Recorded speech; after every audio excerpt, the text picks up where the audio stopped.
بسم اللہ الرحمن الرحیم یا ایہا الذین آمنوا اجتنبوا کثیرا من الظن ان بعض الظن اسم صدق اللہ العظیم الصلاۃ والسلام علیک یا سیدی یا رسول اللہ وعلی آلک واصحابک یا حبیب اللہ۔ حمد و صلاۃ کے بعد انسانی زندگی کے اندر صحت مند رہنے کے لیے، دنیا کو اپنی نظر سے خوبصورت دیکھنے کے لیے اور اپنے رشتوں کو مضبوط کرنے کے لیے اچھے گمان رکھنا، اچھی سوچیں رکھنا بہت زیادہ ضروری ہے۔ جب انسان اپنے دل کو بڑا کرتا ہے، اپنے سینے میں کشادگی پیدا کرتا ہے، تو اس کی سوچیں بڑی ہو جاتی ہیں، اس کے گمان اچھے ہو جاتے ہیں۔ اللہ تبارک و تعالیٰ نے اس مخلوق کو جو بنایا ہے تو بڑا ہی خوبصورت بنایا ہے، جاذب نظر بنایا ہے، اور اس کائنات کے اندر اپنی قدرت کے بہت سارے رنگ رکھے ہیں۔ ہماری بدگمانیاں اور ہمارے ذہنوں میں پنپنے والے کچھ ایسے سوالات جو ہمارے دلوں میں لوگوں کے بارے میں بدگمانیاں پیدا کر دیتے ہیں، ہمارے رب کریم نے ہماری توجہ دلائی ہے اور بڑے خوبصورت انداز میں ہمیں نصیحت فرمائی ہے۔ فرمایا یا ایھا الذین آمنوا اجتنبوا کثیرا من الظن ان بعض الظن اسم، اے ایمان والو بہت سارے گمانوں سے بچو، بے شک بعض گمان بھی گناہ ہیں۔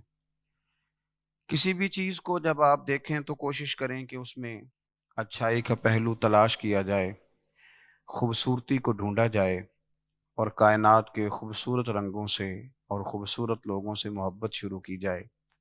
نبی پاک صلی اللہ تعالیٰ علیہ وسلم نے ارشاد فرمایا ہے کہ اچھا گمان اچھی عبادت ہے۔ آپ اچھا سوچتے بھی رہیں، اچھے خیالات اپنے دل کے اندر رکھیں تو آپ کو عبادت کا ثواب ملتا رہے گا۔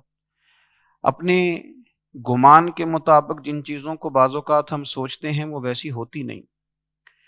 جس طرح کے نظریات ہم لوگوں کے بارے میں بنا لیتے ہیں، لوگ اس طرح کے ہوتے نہیں۔ کوئی شخص انسان کو اس وقت چھوٹا نظر آتا ہے جب اسے دور سے دیکھا جائے یا غرور سے دیکھا جائے۔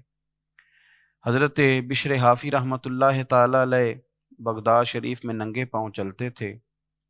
اللہ تبارک و تعالیٰ نے ان کو یہ اعزاز عطا کیا تھا کہ جانور بھی ان کے شہر میں گوبر نہیں کرتے تھے، چونکہ حضرت شیخ ننگے پاؤں چلتے ہیں۔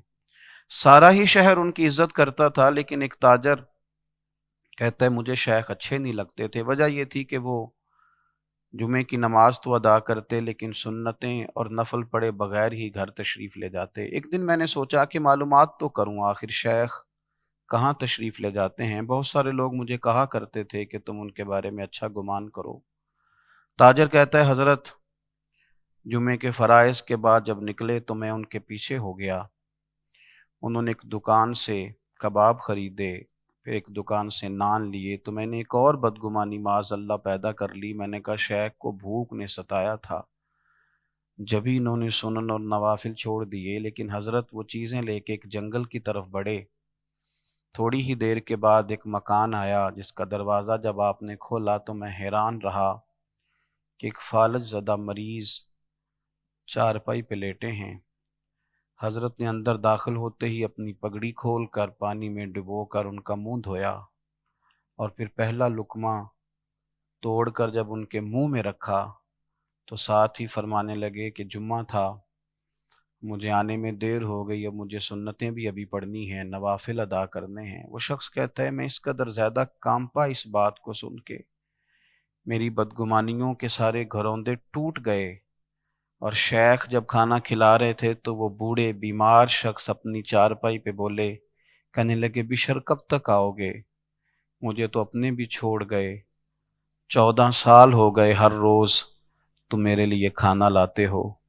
شیخ کی آنکھوں میں بھی آنسو آئے، ان کے آنسو پوچھ کر فرمانے لگے یاد رکھیے گا، یہ جو اللہ تعالیٰ کی مخلوق مجھ سے محبت کرتی ہے تو اس کی وجہ صرف یہ ہے کہ میں آپ کی خدمت کرتا ہوں۔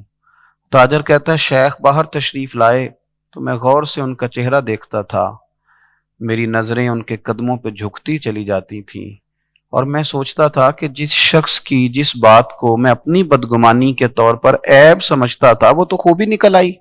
عزیز دوستو، اپنے دائیں بائیں بہت سارے لوگوں کے باروں میں سنی سنائی باتوں پر جو ہم نے بہت سارے ذہن بنا لی ہیں، ان کو ذرا جھٹکیے، اپنے گمانوں کو اچھا کیجئے، آپ محسوس کریں گے کہ اللہ تعالیٰ نے مخلوق بڑی خوبصورت بنائی ہے۔ اللہ ہمیں سمجھنے کی توفیق عطا فرمائے۔ سوشل میڈیا پر اسلام کی صحیح تعلیمات جاننے کے لیے ابھی حافظ سائر قادری کا نیا YouTube channel Islamic digital studio subscribe کر لیں، اور ہاں، نوٹیفیکیشن بیل آئیکن کو بھی پریس کر لیں تاکہ ہماری نئی ویڈیوز آپ تک بر وقت پہنچ سکیں۔